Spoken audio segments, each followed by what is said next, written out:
अस्सलाम वालेकुम, welcome back to my channel. आज आपके साथ में बहुत ही प्यारे से प्लाज़ो की कटिंग और स्टिचिंग शेयर करने जा रही हूँ। बिल्कुल वैसे जिस तरह से ब्रांड के बने होते हैं उससे ज़रा भी डिफरेंट नहीं होगा और बनाना नहायत ईज़ी है, कोई भी बंदा आसानी से बना सकता है। इसके लिए करना क्या है, आपने सबसे पहले वीडियो को लाइक करना है और उसके बाद आपने वीडियो को एंड तक देखना है ताकि आपको सही से समझ आ सके। और अगर आप नए हैं, पहली बार मेरे चैनल पे आए हैं, तो प्लीज़ मेरे चैनल को सब्सक्राइब ज़रूर कीजिएगा ताकि आपको इस तरह की वीडियो जो है ना वो मिलती रहें। इसकी जो शर्ट है वो ऑलरेडी मैं शेयर कर चुकी हूँ। अगर आपने वो वीडियो नहीं देखी तो मैं उसका लिंक भी आपको दे दूँगी। शर्ट भी बेहद प्यारी मैंने स्टिच की है और उतना ही अच्छा ट्राउज़र भी स्टिच करके आपको दिखाती हूँ। तो अभी जो प्रिंट है आप देख रहे हैं कि इसका जो प्रिंट है वो ऐसा है कि पांचे पे बॉर्डर आता है, तो इसको हम इधर-उधर नहीं कर सकते, वो पांचे पे ही आता है। तो ये मैंने सीधा इसलिए रखा है ताकि आपको मैं समझा सकूँ। अदरवाइज़ आपने जब भी कटिंग करनी है ना, आपने उल्टा कपड़ा करके ही करनी है। तो अभी ये जो बॉर्डर ही बॉर्डर है मेरे पास, ये मुझे बहुत लंबा लग रहा है, तो मैं सोच रही हूँ कि इसको मैं छोटा कर लूँ। अभी इसकी जो लेंथ मैंने बॉर्डर की मेज़र की थी 20 इंचज़ तक लेंथ आ रही थी और मैं सोच रही हूँ कि इस हिस्से तक जो बॉर्डर है ना, उसको मैं रख लूँ और इसका जो नीचे वाला हिस्सा है ना, उसको मैं काट दूँ। तो अभी ये मेरे पास 15 इंचज़ है, बाकी 5 इंचज़ जो है ना, वो मैं नहीं यहाँ पे रखने वाली। तो करना क्या है कि मुझे 2 इंचज़ मार्जिन छोड़ना है जो कि फ़ोल्डिंग के लिए होगा, जो यहाँ पे मैं छोड़ रही हूँ। और बाकी का जो बॉर्डर है ना, वो मैंने यहाँ से निकाल देना है। यानी कि बॉर्डर की जो लेंथ थी ना, उसको मैंने कम कर लेना है। ये बहुत लंबा बॉर्डर जो है ना, वो इतना अच्छा नहीं लगेगा, यानी कि आपके नी से भी ऊपर चला जाएगा तो वो अजीब सी लुक देगा। तो सबसे पहले मैंने ये कपड़ा काट लिया है और 2 इंचज़ मैंने छोड़ के इतना बॉर्डर जो है ना, वो मैंने रखना है। तो अभी आप देख सकते हैं कि मार्जिन जो फ़ोल्डिंग का था वो ऑलरेडी मैंने यहाँ पे छोड़ दिया है नीचे की तरफ। अभी ये मेरे पास फ्रंट वाला हिस्सा है ट्राउज़र का, मैंने इसको उल्टा करके बिछा लिया है। और इसकी जो मैं आपको विड्थ बता देती हूँ, ये मीडियम साइज़ के लिए परफ़ेक्ट है, स्मॉल के लिए भी थोड़ा-सा लूज़ होगा लेकिन ठीक होगा।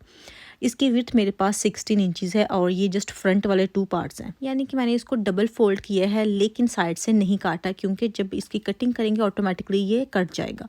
तो इसको क्या करना है कि मैंने एक बार फिर से फ़ोल्ड किया, यानी कि इसका सेंटर लेना है। ज़रूरी नहीं है कि आपने फ़ोल्ड करके ही सेंटर लेना है, आप वैसे ही इसका सेंटर ले लें। अगर कपड़े की विड्थ मेरे पास 16 इंचज़ थी तो उसका हाफ़ 8 इंचज़ बनता है, तो 8 इंचज़ मैंने निशान लगा लिया और ये निशान आपने ऊपर तक लगाना है। तो मैंने कपड़े को बिछा लिया है। सबसे पहले इसका जो ऊपर वाला हिस्सा है ना, वो इलास्टिक के लिए 2 इंचज़ भी छोड़ देना है। ऑलरेडी नीचे हमने 2 इंचज़ छोड़ा था जो कि फ़ोल्डिंग के लिए होगा पांचे के लिए, और 2 इंचज़ मैंने छोड़ देना है इलास्टिक के लिए, जो इसकी फ़ोल्डिंग होगी। और उसके अंदर का हिस्सा वो होगा जो हमें रेडी चाहिए।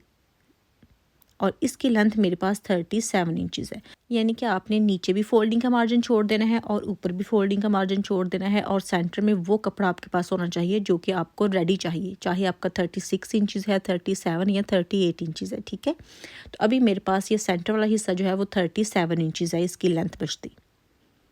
तो टोटल इसकी मार्जिन डाल के जो बनती है ना लेंथ मेरे पास, वो 2 इंचज़ ऊपर से, 2 इंचज़ नीचे से, और ये 41 इंचज़ बनती है, ठीक है।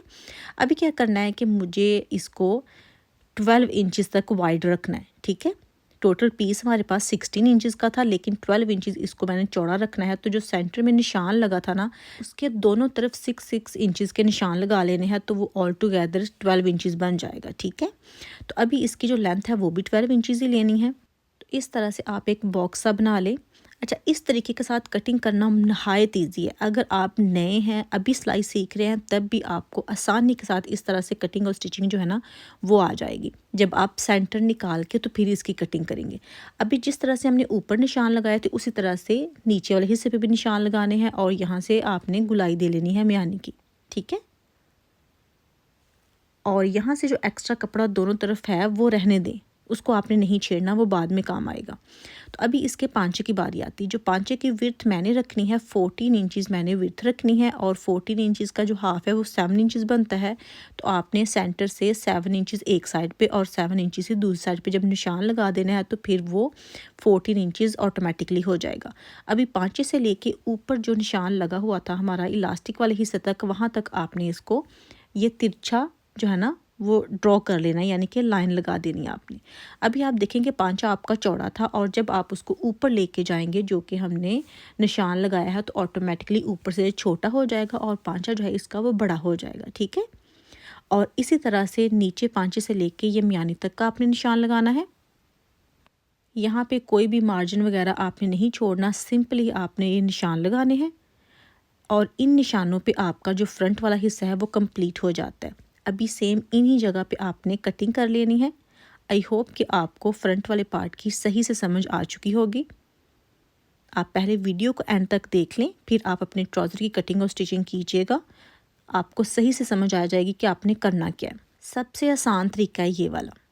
अगर आपने ये तरीका जो है वो यूज़ करके कटिंग और स्टिचिंग की तो आपको कोई भी पछतावा नहीं होगा। आपका ट्राउज़र बिल्कुल परफेक्ट होगा। ये जो प्लाज़ो ट्राउज़र है ना, मैं वो आपके साथ शेयर कर रही हूँ, बेस्ट है ये वाला।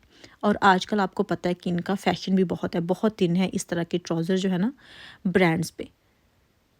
तो अभी ये फ्रंट वाला हिस्सा जो है वो कट चुका है। अभी ये बैक वाला हिस्सा है वो मैंने लिया है, कपड़े की विड्थ उतनी है जितनी नॉर्मल होती है, मैंने कम या ज़्यादा नहीं की। उसके ऊपर आपने फ्रंट वाला हिस्सा रखना है। तो रखना किस तरह से कि आपने पांचे को बराबर रखना है, ऊपर वाला वैसे ही रहने दे, छोटा बड़ा जैसा भी है, ठीक है। तो इस तरह से मैंने इसको सेट कर लिया है। और अभी क्या करना है कि इसकी जो साइड थी ना, वहाँ से इसकी कटिंग कर लेनी है। और जो ये वाला ऊपर तकरीबन 1.5 इंचज़ एक्स्ट्रा कपड़ा है वो एक्स्ट्रा ही रहने देना है। सबसे पहले यहाँ से मैं कटिंग करूँगी और कोई भी मार्जिन वगैरह जो है ना वो यहाँ पे मैंने नहीं छोड़ा। तो ये नीचे तक मैंने इसकी कटिंग कर ली है। और अभी जो ये वाली म्यानी वाली साइड होती है, यानी कि फिटिंग वाली साइड होती है, वहाँ पे 2 इंचज़ का मार्जिन देना है आपने। ऊपर से लेके इलास्टिक वाले हिस्से से लेके नीचे पाँचे तक आपने 2 इंचज़ का मार्जिन जो है ना वो रखना है। इस तरह से आपने ये ड्रॉ करके, तो यहाँ से भी आपने म्यानी की जो शेप है वो ड्रॉ कर लेनी है। और फिर नीचे 5 तक आपने 2 इंचज़ का मार्जिन जो है ना वो देते जाना है। और यहाँ से भी आपने लाइन जो है वो लगा लेनी है। तो अभी यहाँ पे भी सेम आपने उसी जगह से कटिंग कर लेनी है। और जो ये नीचे वाला हिस्सा था ट्राउज़र का बैक, वो आप देखें कि इस तरह से आप तिरछा जो है ना उसको काट लें। 1.5 इंचज़ का डिफरेंस था फ्रंट के हिस्से से, ठीक है। क्योंकि मेरे पास कपड़ा इतना था, अदरवाइज़ आप 2 इंचज़ भी कर सकते हैं, लेकिन 1.5 इंचज़ भी इनफ होता है। अभी यहाँ से इसकी कटिंग कर लेनी है जहाँ जहाँ पे निशान लगे थे। और अभी इसकी जो प्लाज़ो की कटिंग है वो बिल्कुल कंप्लीट है। अब इसको मैं स्टिच करके आपको दिखाती हूँ कि आपने किस तरह से करना है। तो ये देखें जी, फ्रंट वाले भी और बैक वाले भी दोनों पार्ट जो हैं वो रेडी हैं। खोल के दिखाती हूँ अभी आपको। ये देखें, ये फ्रंट वाला है, इसको भी आपने म्यानी से स्टिच कर लेना है। दोनों फ्रंट वाले पार्ट्स हैं। और ये जो दोनों हैं जो बड़े वाले हैं वो दोनों बैक के पार्ट हैं। ये देखिए, इसको मैंने स्टिच कर लिया। ये बैक वाला था, म्यानी की सिलाई आपने पहले लगानी है। और फ्रंट वाले हिस्से के भी म्यानी की सिलाई लगा के उसके ऊपर रख के, तो फिर आपने ये साइड वाली जो सिलाइयाँ हैं ना वो लगानी है दोनों तरफ से। ऊपर से लेके नीचे पाँचे तक आपने ये सिलाइयाँ जो है ना वो लगा देनी है। और इसके बाद आती है पांचे की बारी के पांचे को आपने किस तरह से फ़ोल्ड करना है। साइड को मैंने स्टिच कर लिया है। और जो पांचे वाला हिस्सा है इसको मैंने फ़ोल्ड कर लेना है जितना मार्जिन छोड़ा था, यानी कि 2 इंचज़ का। अगर आपने पल्टा वगैरह लगाना है वो भी इसी स्टेज पे लगा लें, ठीक है। तो इसको मैं प्रेस करती हूँ पहले, और फिर आपको दिखाती हूँ कि आपने इनविजिबल जो है ना वो स्टिच किस तरह से करना है, यानी कि इसकी जो पांचे पे सिलाई होती है ना फिटिंग वाली, वो नज़र नहीं आए। तो ये मैं फ़ोल्ड कर चुकी हूँ, प्रेस मैंने कर लिया है। नॉर्मली हम क्या करते हैं कि हम इसको पकड़ते हैं और फिटिंग की सिलाई लगाते हैं। जिस तरह से ये देखें, इस तरह से मैंने पकड़ा और हमने फिटिंग की सिलाई लगा दी। और उसके बाद हम तरपाई या जो भी सिलाई लगानी हो वो बाद में लगाते हैं, जो कि पांचे की होती है, ठीक है। लेकिन यहाँ पे क्या करना है, आपने इस तरह से सिलाई नहीं लगानी। हम जो फ़ोल्ड किया हुआ हिस्सा है ना उसको पकड़ेंगे। जो एक सिंगल फ़ोल्ड होता है, यानी कि आधे इंच का हिस्सा जो हम फ़ोल्ड करते हैं वो आपने खोलना नहीं है। और जो बाकी हिस्सा था वो आपने खोलना है। आई होप कि आप वीडियो में सही से देख के समझ सकते हो। अगर मैं सही से नहीं बता रही तो ये देखें जी, इस तरह से मैंने जो आधे इंच का कपड़ा होता है उसको मैंने खोला नहीं है, वो वैसे ही है। और इस तरह से मैंने ये सिलाई लगानी है। और यही सिलाई ऊपर तक जो है ना म्यानी तक, वो मैंने लेके जानी है ऐसे ही। तो फिर मैं आपको इसको फ़ोल्ड करके भी दिखा देती हूँ कि आप किस तरह से फ़ोल्ड करेंगे इसको। और अगर आपने अभी तक भी वीडियो को लाइक नहीं किया तो अभी इसी स्टेज पे आप वीडियो को लाइक कर लें। और बाकी की जो थोड़ी बहुत वीडियो रह गई है वो आप लाइक करने के बाद देख सकते हैं। और अगर आपने सब्सक्राइब नहीं किया तो वो भी कर लें लगे हाथ। तो ये देखें, ये सिलाई लग चुकी है। अभी इसको फ़ोल्ड करें आप इस तरह से। अभी आप देखें तो यहाँ से जो है ना वो नज़र नहीं आएगा, जो कि फ़िटिंग वाला स्टिच होगा, ठीक है। तो यहाँ पे अभी आप तरपाई कर लें या सिलाई लगा लें। मैंने तरपाई कर ली है। और अभी आती है इलास्टिक की बारी। आपका बहुत सवाल होता है कि इलास्टिक कितनी होनी चाहिए। तो इलास्टिक जो है ना वो म्यानी के हिसाब से होती है। जितनी आपकी म्यानी होती है उतनी ही इलास्टिक होनी चाहिए, उसके डबल यानी कि होनी चाहिए। मैंने 12 इंच का निशान लगाया था और ये मैंने उसके डबल अगर लें तो 24 इंचेस बनती है। और उस पे 1 इंच का मार्जिन आपने रखना होता है, जो कि इस तरह जब आप सिलाई लगाते हैं तो उसमें आधा आधा इंच दोनों तरफ से आ जाता है। तो बेसिकली आपको जितनी भी आपकी म्यानी होती है ना, उससे डबल इलास्टिक चाहिए होती है। यही तरीका होता है अगर आप म्यानी बिल्कुल परफेक्ट रखते हैं तो। अगर आप बहुत बड़ी रखते हैं तो फिर इलास्टिक आपको लूज़ होगी, और अगर आप तंग रखते हैं तो इलास्टिक फिर भी आ ही जाएगी, क्योंकि वो फिटिंग वाली चल ही जाती है। अच्छा, इस तरह से मैंने इसको तैयार कर लिया है। अभी आती है इसको फ़ोल्ड करने की बारी। वैसे तो मैं पहले इस तरह से करती हूँ कि इलास्टिक वाला हिस्सा जो है उसको फ़ोल्ड करके तो फिर मैं जो इलास्टिक है ना वो इसमें से गुजारती हूँ। लेकिन आज की वीडियो में इसी तरह से आपको डायरेक्ट ही फ़ोल्ड करके इलास्टिक जो है ना उसमें डाल के दिखा देती हूँ कि आप किस तरह से कर सकते हैं। इसमें ज़रा भी जोल नहीं आता, बहुत ही आसान है। क्योंकि जोल का मकसद ये है कि जब आप फ्रंट छोटा और बैक बड़ा रखते हैं और वो भी अरे में, तो उसमें जोल आने के चांसेस होते हैं और थोड़ा बहुत आ भी जाता है। लेकिन जब आप इलास्टिक डालते हैं तो वो बिल्कुल सही हो जाता है, क्योंकि इलास्टिक में बिल्कुल सीधा कपड़ा नहीं होता, उसमें चुनट वगैरह जो है ना वो आ जाती है। जिस तरह से कपड़ा ज़्यादा होता है, इलास्टिक छोटी होती है, तो वो कपड़ा इकट्ठा होता है तो वो फिर नज़र नहीं आता। तो अगर थोड़ा बहुत आ भी जाए तो वो चल जाता है। लेकिन जब आप इस तरह से सिलाई लगाते हैं तो इसमें तो बिल्कुल नज़र नहीं आता, यानी कि आप फील ही नहीं कर सकते कि यहाँ पे कोई इधर उधर कपड़ा हुआ भी है। ठीक है, तो अभी इलास्टिक को साथ साथ खींचते जाना है और सिलाई लगाते जाना है इस तरह से। और यहाँ पे मेक श्योर आपने करना है कि जब आप सिलाई लगाते हैं तो अभी इलास्टिक के ऊपर नहीं आनी चाहिए।